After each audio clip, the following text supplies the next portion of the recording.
Hey guys, it's Charlie here. Welcome back to another video. Today I'm going to be doing a show that I am very excited to be doing. It's a show that I've been planning on doing for a long time. I'm going to be ranking the albums of one of my favorite bands of all time, Black Sabbath. Really fantastic band, known as the originators of heavy metal, and I would not argue with that at all. I'd say they were definitely the first truly heavy metal band, and I've always loved them a lot. We've got a lot of stuff to get through. So with the albums towards the bottom, you know how these ranking shows work. I'm going to rank them all from my least favorite to my favorite. Just so it's just my opinion. So if you disagree, that's totally cool. Please leave your ranking in the list in the comments below. Or just do your top 5 or top 10 if you want to, because there is a lot of albums to get through. 20 in fact that I've got here. I only own 6 of them on physical copy. Would definitely like to get some more in the future. I do like most of these albums quite a bit. There's some towards the middle section. That was the really hard part of this video for me. The top few were pretty easy. The bottom few were pretty easy. But the middle was pretty hard to do, but I managed to get together. Some could switch around at any time. Maybe if I watch this video in a week's time, I'll be like, oh, what was I thinking? But anyways, this is how my ranking is going to look at. So I'm going to rank them all from 20 to number 1. I'll go through them, name a track, name the tracks that I like and stuff. This is how it's going to work. So coming in at the bottom at number 20, an album that is low on most people's lists. I know there are some people who love it. Let me just get it up here. So number 20 is going to be 1978's Never Say Die album. With this album, I don't hate it. It's not awful, but it's not great either.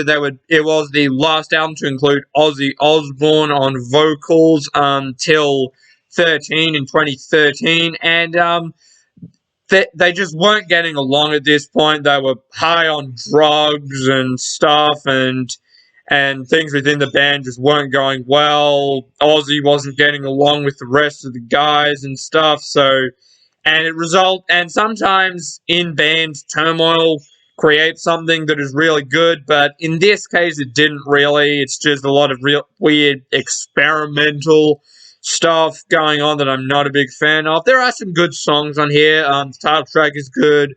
I like Johnny Blade quite a bit. Hard Road.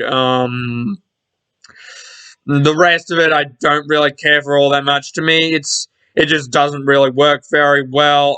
And you can totally tell why Ozzy left afterwards. So that's Never Say Die coming in at the bottom.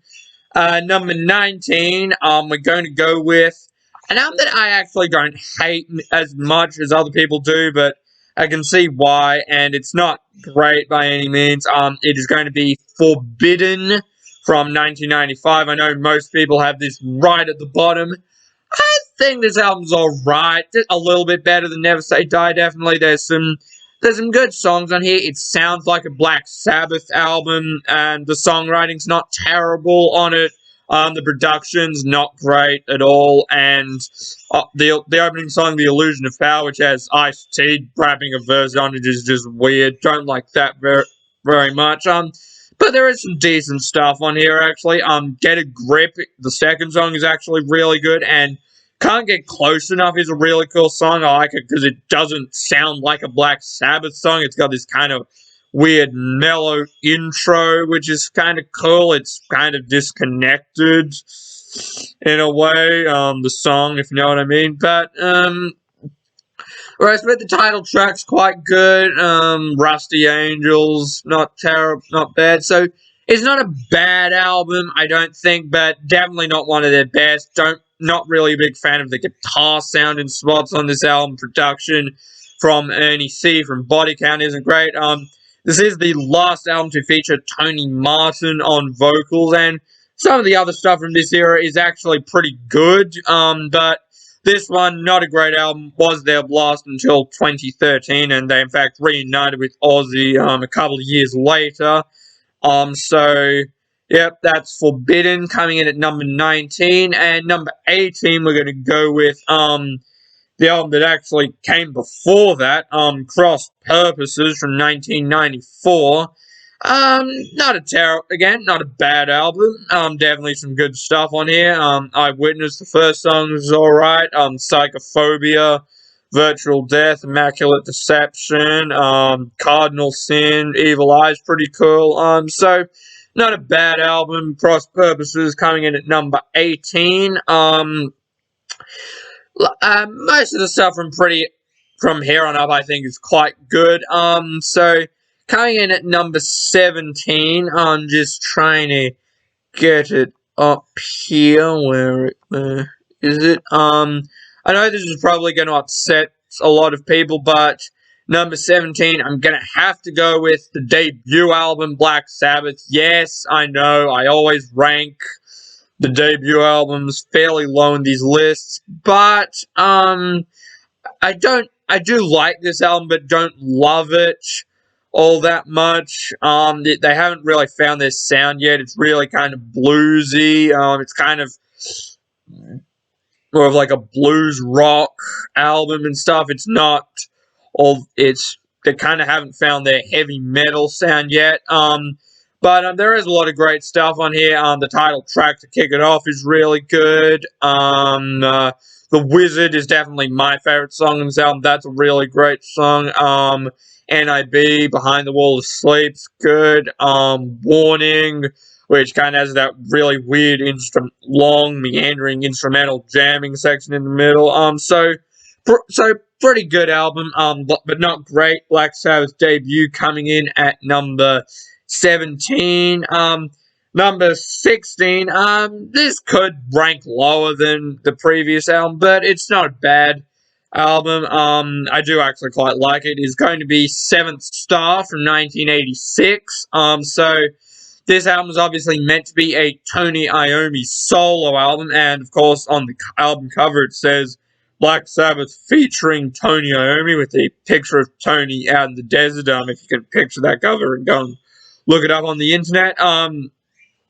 This is the only album with Glenn Hughes on vocals, who I think he sounds really good on this album. I think the production's pretty good. It's kind of more 1980s sounding, and like the guitar sound and stuff. It's very polished, but I do really like it. The opening song, In for the Kill, is great. No Stranger to Love, even though it's a power ballad, it's actually not bad. Turn to Stone is really cool. Danger Zone is a great song. Heart Like a Wheel, Angry Heart. So, pretty good album here. Seventh Star coming in at number 16. Number 15, we're going to go to 1976 for Technical Ecstasy. With this album, another one. These last three could switch around at any given time. So it's not a bad album, but there is a lot of stuff that I'm not really into. I know a lot of people do rank this album quite low in the catalog, as I am. There are definitely parts of it that I enjoy. The opening song, Backstreet Kids, is great. You Won't Change Me, pretty cool. Gypsy, Rock and Roll Doctor. I will say, one thing that I do love about this album is the last song, Dirty Women. That is absolutely fantastic. One of my favorite Black Sabbath songs of all time. It's got to be in the top 10. That is really great. It has a really amazing guitar solo from Tony Iommi at the end. Just really good, slow and doomy stuff there. So, that is a fantastic song. One of my favorite Sabbath songs of all time. So, again, good solid stuff. Technical Ecstasy coming in at number 15. Coming in at number 14, we are going to go with Headless Cross from 1989, the second album to feature Tony Martin on vocals. I do quite like this album. Of the first three Tony Martin albums, I do think I like the other ones just a little bit more from start to finish, but A lot of great songs on this album. The title track, fantastic. Devil and Daughter. When Death Calls is amazing. Cold the Wild, Killing the Spirit World. Nightwing, the last song is fantastic. A lot of really great riffs across this album. So, I do know the Tony Martin era has definitely enjoyed it, kind of like a renaissance in recent years. A lot of people have really kind of been going back to it, and I know of this era, this album definitely tends to rank pretty high as one of the misunderstood classics. Do like it a lot, so that's Headless Cross coming in at number 14. Excuse me. Number 13, we're going to go with TYR, Tear, however you say it, from 1990, the album that came directly after that. So this album, once again, a lot of great stuff. This would be the last album to feature Tony Martin until 1994. Obviously, in between then, they got back with Ronnie James Dio, and I really like this album a lot. A lot of really great vocals and stuff. The opening song, Anno Mundi, The Vision is great. The Lawmaker is really good.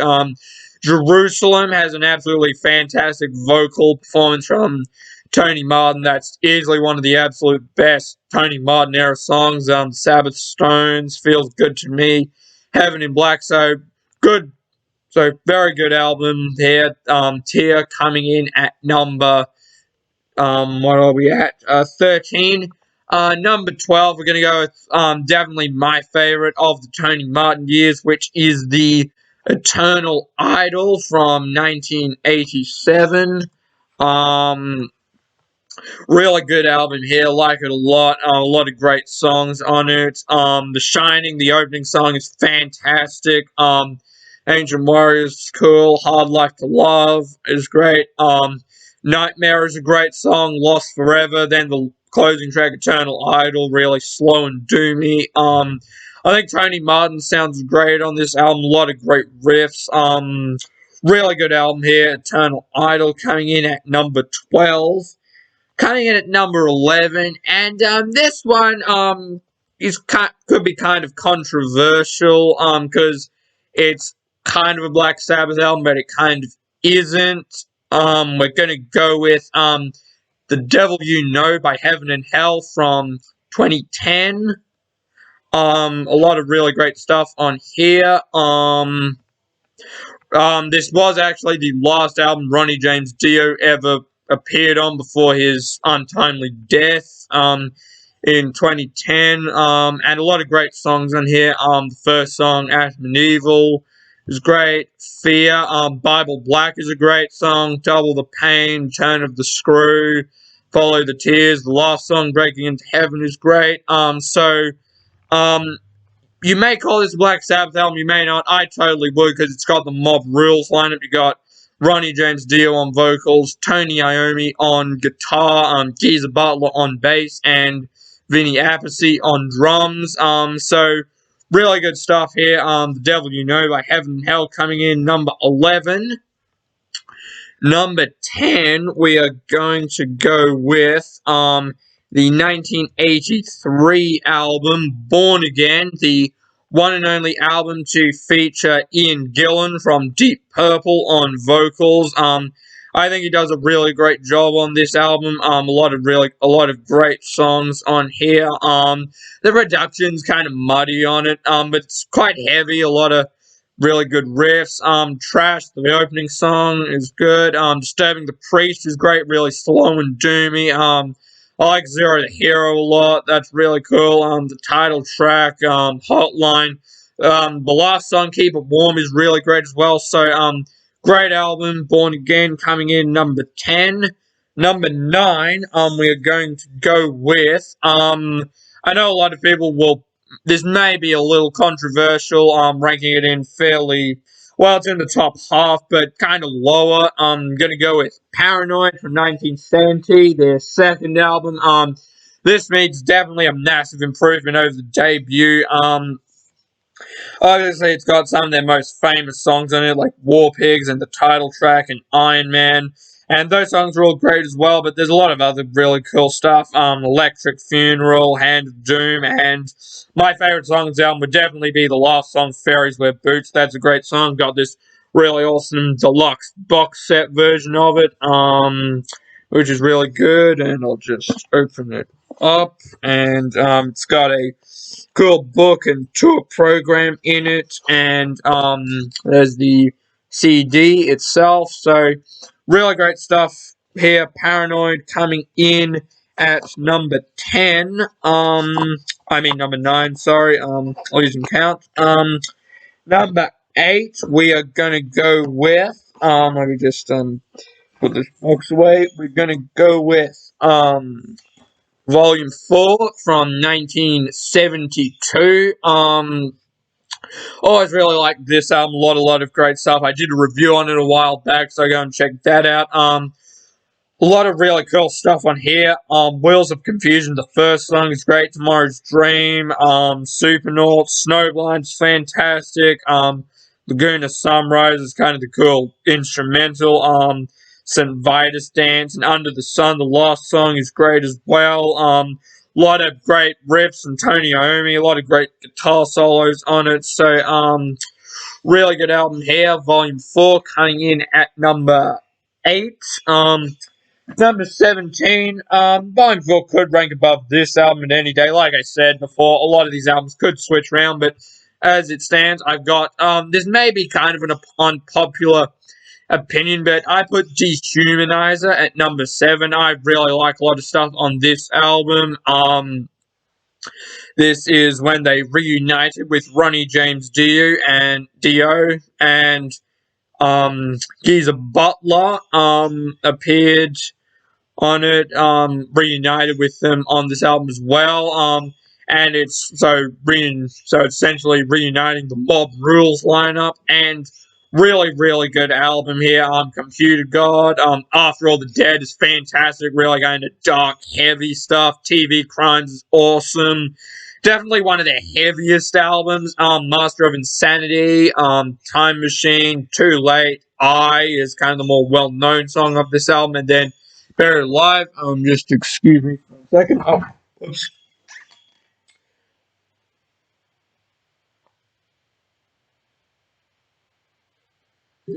Just need to take a water break there. Look, here I've got my ranking written down here. So really like this album a lot. Dehumanizer from 1992 coming in at number 7. Number 6, I am going to go with Sabbath Bloody Sabbath from 1973. Got it on vinyl right here. This is a really great album. Cool gatefold opening. So, really like this album a lot. Some really great stuff on here. The title track to open up is a top 5 Black Sabbath song of all time for me. Just like that has probably my favorite Tony Iommi riff of all time in it. National Acrobat is great. Sabracadabra is really cool. Killing Yourself to Live. The last song of Spiral Architect is fantastic as well. So, really good album here. Sabbath Bloody Sabbath coming in at number 6. Coming in at number 5. Another one that might be kind of controversial, but I'm going to go with Black Sabbath's final album, 13. I really like this album a lot. A lot of great stuff on it. Production is great, really heavy and kind of slow and doomy. Obviously, this had them reuniting with Ozzy. The first album to feature Ozzy Osbourne on vocals since 1978, so long time there. Obviously, it doesn't have Bill Ward on drums. He kind of got excluded. Essentially, there was kind of a whole drama over that. I think it's got Brad Wilk from Rage Against the Machine drumming on it. Oh, wait, let me just look that up.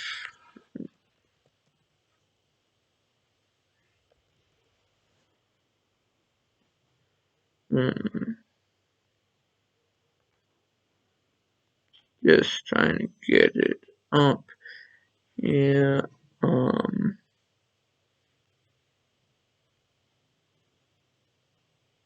Yep. Brad Wilk of Rage Against the Machine plays on this album instead of Bill Ward. But really good album, a lot of great stuff. The opening song, End of the Beginning. The first two songs, End of the Beginning and God's Dead. Two of my absolute favorite Black Sabbath songs of all time. Amazing stuff there. Loner's Girl. Age of Reason is another top 10 Black Sabbath song for me. Just really awesome riff and stuff. Live Forever is great. Dear Father. So really, really fantastic album. 13 coming in at number 5. I do know there's some people who aren't huge fans of it. It's kind of a divisive album, but I really like it a lot. Really great album to finish on. I did a video a while back called Top 10 late career gems. Really great albums that were released late in a band's career, and I included this album on it. So really good stuff here. 13 coming in at number 5.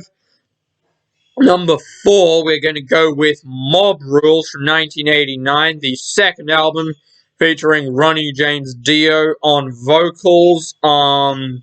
Really good album here. Fantastic stuff. Here, a lot of just really great vocals from Ronnie and great riffs. Obviously, they've got kind of their more new wave of British heavy metal, kind of faster sound on here, which I like a lot. Turn Up the Night is great. Voodoo, one of my favorite Black Sabbath songs of all time. And Sign of the Southern Cross is as well. Like that a lot. The title track is good. Country Girl's a really good underrated song.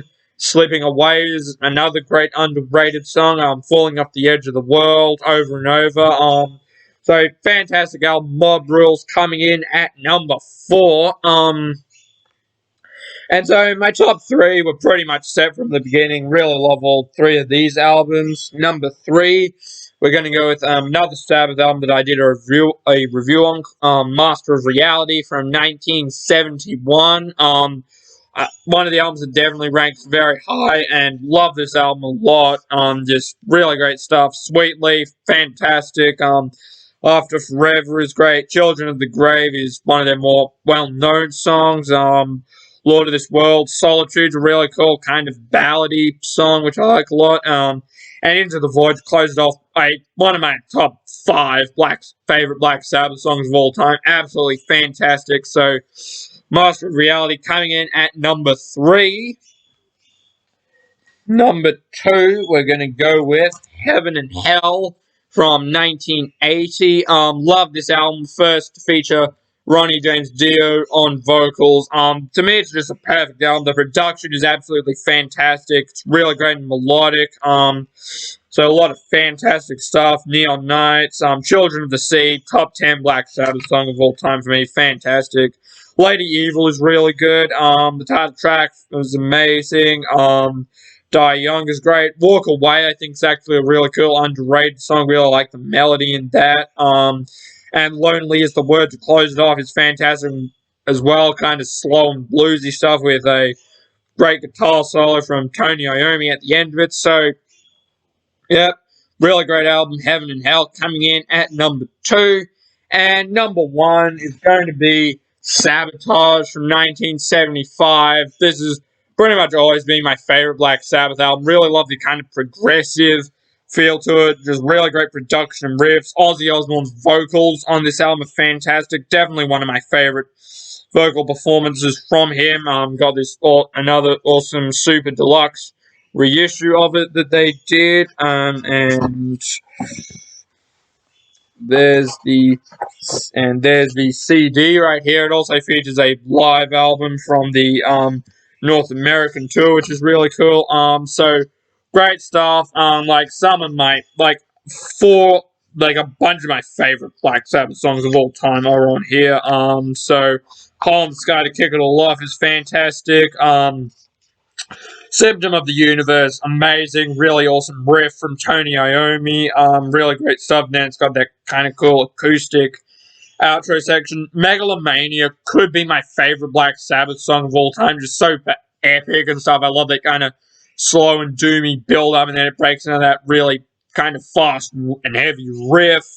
which is fantastic. The thrill of it all is great. Am I Going Insane Radio, probably one of the weaker songs on the album, but still pretty good. And then it closes off with another favorite of mine, The Writ, absolutely amazing song, like Hole in the Sky, Symptom of the Universe, Megalomania, and The Writ. Those are all like 4 of my top 10 Black Sabbath songs are all on here. So Sabotage, my favorite Sabbath album, coming in at number 1. And so, yeah, thank you all very much for watching this video. Really excited to be doing it. Ranking the albums of Black Sabbath. Please leave your ranking in the comments below. Leave a like and subscribe to Invisible Kid. And thanks for watching. Until next time.